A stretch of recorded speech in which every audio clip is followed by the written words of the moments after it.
Welcome back. All this week, TV3 has been supporting Ireland's only children's hospice, LauraLynn, on this Children's Hospice Week. Joining us now is LauraLynn's superhero, Hugo, who is a regular visitor to the LauraLynn, along with his dad, Hugh, and Kerry McLafferty, the head of operations at LauraLynn. Good morning to you all, guys. And brother Andrew as well.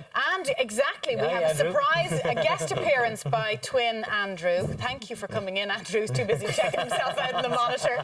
Hugh, tell us about Hugo. Hugo is 5. His little boy's 5, and he's a twin. Andrew's a twin, and Hugo. Everything was normal. He was. Everything went well with their birth and all that.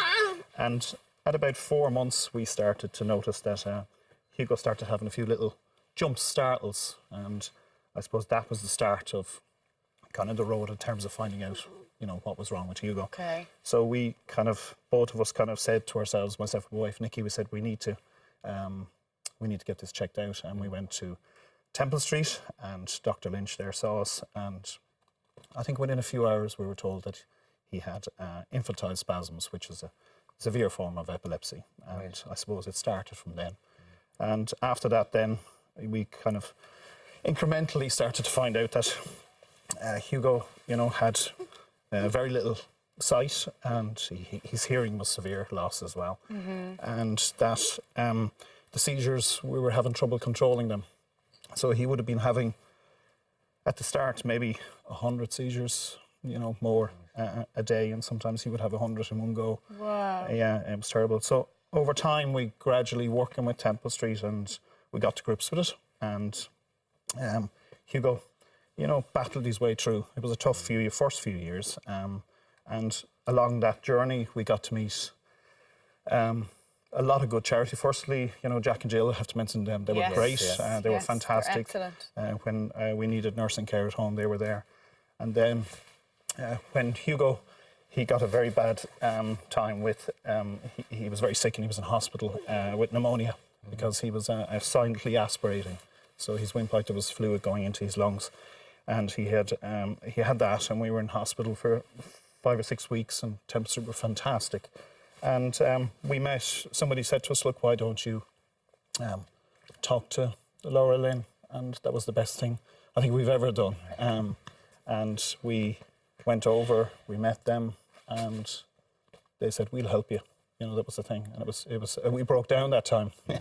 I can imagine. It was tough. It was tough. And what is it now that on a day-to-day basis, or a kind of a regular basis, that LauraLynn does for Hugo and for your family? Hugo, they provide respite care for Hugo. So Hugo goes in for stints of 3-4 days, and sometimes he'll be on a little standby list as well. So we get little bonus visits there as well.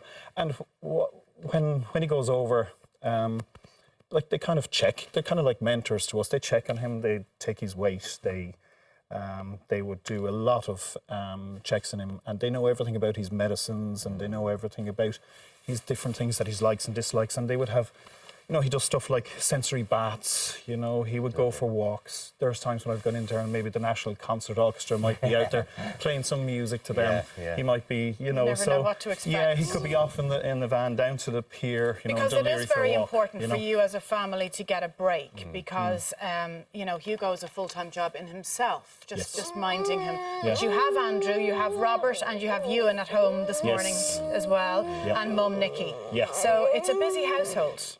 It's a busy household, and Hugo needs 24-hour care. Yes. And he will need 24-hour care for the rest of his life. And that's the thing. But with the support of LauraLynn, with the support of, as well, I have to say, I know the HSE get a lot of criticism from time to time, but they are providing nursing care. And Fiona's, is the nurse, our lead nurse, and if I don't mention her name this morning, she'll kill me when I go home.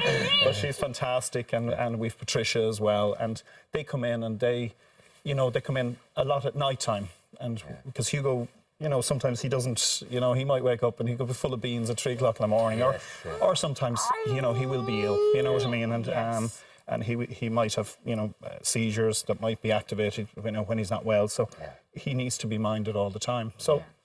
The respite does give us a chance to, I suppose, not worry, not feel guilty, and it's a chance for us to say Nicky might come to watch a match. To focus on this other cheeky monkey in the middle.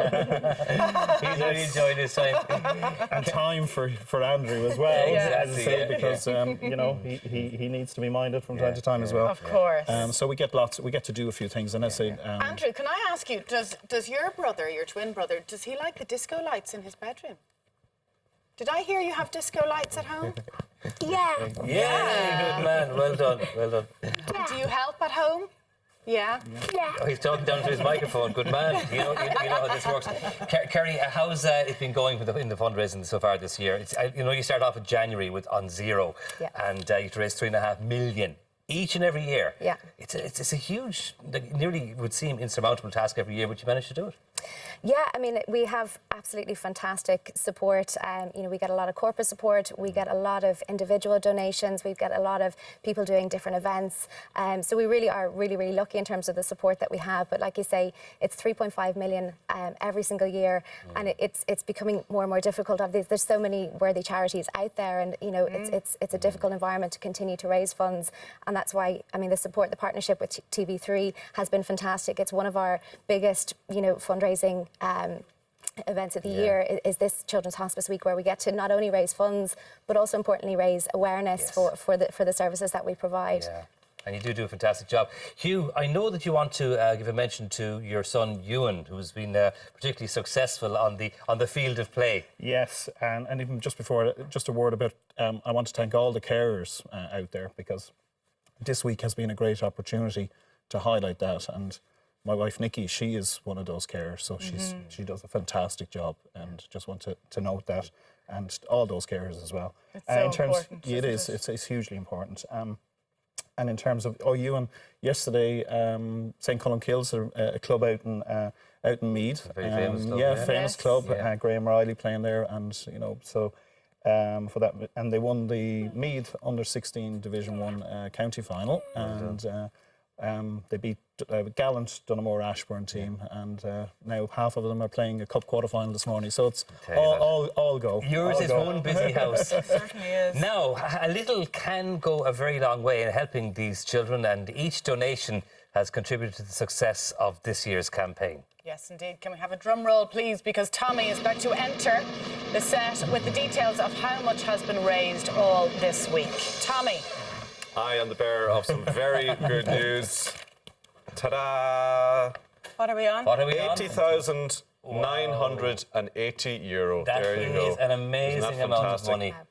And you know what? That's down to viewers of our show and of all of the TV3 programmes right across the week. Their generosity. She's got tears in her eyes. There's still time, though. This isn't incredible, the isn't end, it? though. People can still add to this tally. Absolutely. So, we would keep saying, obviously, continue to text. You can go onto our website, LauraLynn.ie, and continue to support online. You can even go into your local supermarket and purchase any Fairy Non-Bio products, and they're supporting LauraLynn as well. So there's so many different ways that you can get involved and keep supporting, please. We're so grateful. What I'm always fascinated by is how people present these checks to the bank. You actually go in with this check and go, there you go. Figure it out. Sign it on the back.